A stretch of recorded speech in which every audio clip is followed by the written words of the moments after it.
صارت معك شي مرة انك تطلع من الامتحان وتقول انا بجيب علامة كاملة بعدين تتفاجأ انه العلامة قليلة؟ لانك بتكون حلل السؤال ومفكر حالك حله صح، لكن من دون ما تنتبه بيكون في شي غلط صاير. يعني مثلا هذا السؤال راح واحد شو قال بيروح الجذر مع التربيع، وهو متأكد من حاله انه بيروح الجذر مع التربيع وقال لك الجواب سالب 1/2. والله بعتذر منك، هذا الجواب غلط.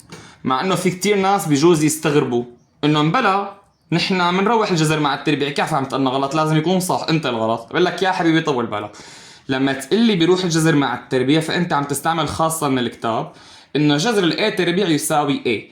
اذا انتبهت بالكتاب كاتب لك انه شرط انه لازم الاي يكون موجب، فلازم يكون عدد موجب لحتى تقلي بنروح الجذر مع التربيع. هلا هذا عدد موجب شيء؟ لا.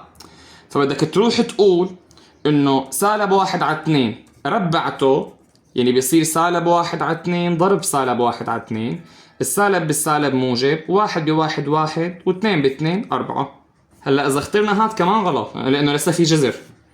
جذر هي جذر هي جذر هي بيرجع بعد ما بتجذر بتوزع الجذر على البسط وعلى المقام.